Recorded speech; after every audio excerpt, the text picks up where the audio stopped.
ಪ್ರೀತಿಯ ದ್ವಿತೀಯ PUC ವಿದ್ಯಾರ್ಥಿಗಳೇ, ಎಲ್ಲರಿಗೂ ಕೂಡ ಮತ್ತೊಮ್ಮೆ ನಮ್ಮ ಯೂಟ್ಯೂಬ್ ಚಾನಲ್ಗೆ ಸ್ವಾಗತವನ್ನು ಕೋರುತ್ತಿದ್ದೇನೆ. ಯಾವುದೇ ಕಾರಣಕ್ಕೂ ನಾನು ಅಪ್ಲೋಡ್ ಮಾಡಿರುವಂಥ ಬಿಸ್ನೆಸ್ ಸ್ಟಡೀಸಿನ 4 ಕ್ವಶನ್ ಪೇಪರ್ಗಳನ್ನು ಬಿಟ್ಟು ಅದು ಇದು ಓದುವ ಅವಶ್ಯಕತೆಯೇ ಇಲ್ಲ ಸರ್. ನಿಜವಾಗಿಯೂ ಹೇಳ್ತಾ ಇದ್ದೇನೆ, ಮತ್ತೊಮ್ಮೆ ಹೇಳ್ತಾ ಇದ್ದೇನೆ, all question papers are very very very very important. ಅದರಲ್ಲಿ ಯಾವುದು ಬರುತ್ತೋ ನಿಮಗೆ ದೇವರೇ ಬಲ್ಲ. ಬನ್ನಿ, ಪಾರ್ಟ್ ABC ಲಿಮಿಟೆಡ್ ಇದು ಲಾಸ್ಟ್ ಇಯರ್ ಕ್ವಶನ್ ಪೇಪರ್ ಅಲ್ಲ ಕಣ್ರೋ, 2025 ಓದ್ಕೊಳ್ಳಿ ಸ್ವಲ್ಪ. ABC Limited is planning to increase its sale by 30% in the next quarter. Identify the feature of management being highlighted in the given statement. Question number 1. Right answer is management is goal-oriented process. Option C is the right answer. Question number 2. Henry Fayol was a dash. Right answer is option B, mining engineer ಅಂತ ನನ್ನ answer. ಏನಾದರೂ ತಪ್ಪಿದರೆ ದಯವಿಟ್ಟು comment ಮುಖಾಂತರ ತಿಳಿಸಿ. Question number 3. Which of the following is not A dimension of business environment? Question number 3. Right answer is natural environment. Option D. Question number 4. Which of the following is A type of standing plan? 4. Right answer is rule. Option A is the right answer. Question number 5. Centralization refers to dash. Right answer is option C. Retention of decision making authority is the right answer. Fill in the blanks by choosing the appropriate answers given in the bracket. Question number 6. One subordinate should receive orders from one should be responsible to only one dash. Right answer is superior is the right answer. Question number 7. Dash is called the father of general management. Question number 7, that is Henry Fayol is the right answer. Question number 8. Dash refers to giving more resources in the hand of private sector. Right answer is privatization. Question number 9. Dash is the process of introducing the selected employee to other employees. Question number 9. Right answer is orientation is the right answer. The company promoted by Kiran Mazumdar is dash Biocon. Biocon ಯಾವ್ದು ಗೊತ್ತೇನ್ರಿ? Imagine your self, pharma company ಕಣ್ರಿ ಅದು. ನೋಡಿ ವಿದ್ಯಾರ್ಥಿಗಳೇ, ಈ fill in the blanks ನಿಮಗೆ MCQs ಬರ್ಬೋದು. ಆ MCQಸ್ಗಳು ಫಿಲ್ ಇನ್ ದ ಬ್ಲ್ಯಾಂಕ್ಸಲ್ಲಿ ಬರ್ಬೋದು, ಬಿಟ್ಟರೆ ಏನು ಬೇರೆ ಚೇಂಜ್ ಆಗಲ್ಲ ಕಣ್ರಿ. ನೋಡಿರಿ ಸರ್, ನಾನು ಹೇಳ್ತಾ ಇದ್ದೀನಲ್ವಾ, ಈ November 8, 2015 ಎಲ್ಲ ಕ್ವಶನ್ ಪೇಪರಲ್ಲೂ ಇದೆ.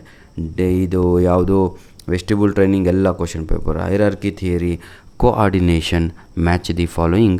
Right answer is option 4, integrated group efforts. Time study. Right answer is standard time for a well-defined job. Question number C. Demonetization, November 8, 2016. Vestibule training. Option 6 is the right answer of the job training. Need hierarchy theory. Right answer is Abraham Maslow.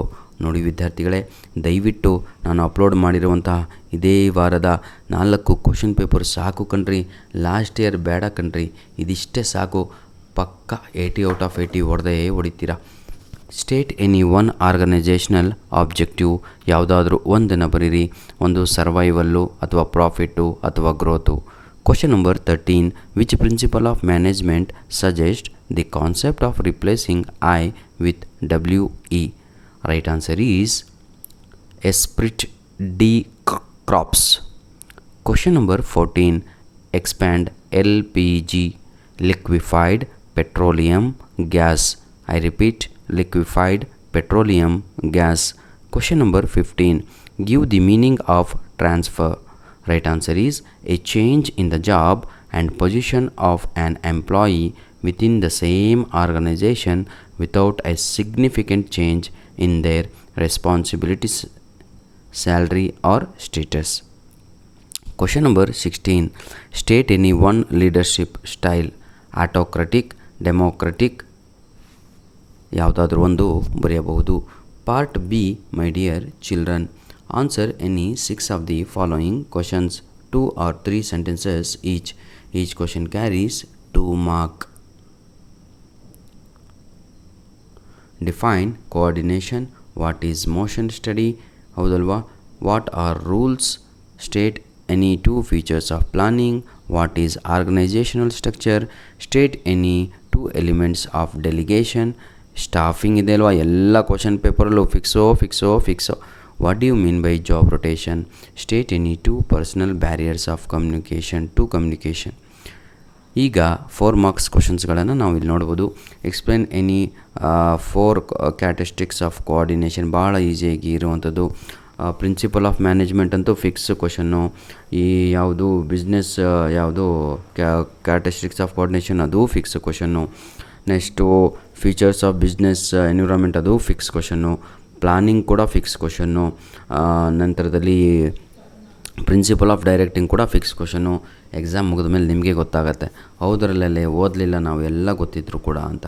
ನೋಡಿ ವಿದ್ಯಾರ್ಥಿಗಳೇ, ಯಾರು ಬರೆದು ಕಲಿತಾರೋ write and practice, they are the winners not losers. ಧನ್ಯವಾದಗಳು.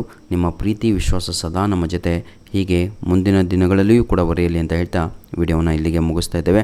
ದಯವಿಟ್ಟು ನಿಮ್ಮ exam ಆದ ತಕ್ಷಣ ನಮ್ಮ ಮೇಲ್ ಐಡಿಗೆ ಪ್ರಶ್ನೆ ಪತ್ರಿಕೆಗಳನ್ನು ಕಳುಹಿಸೋದು ಮರೆಯಬೇಡಿ. ಧನ್ಯವಾದಗಳು. God bless you all.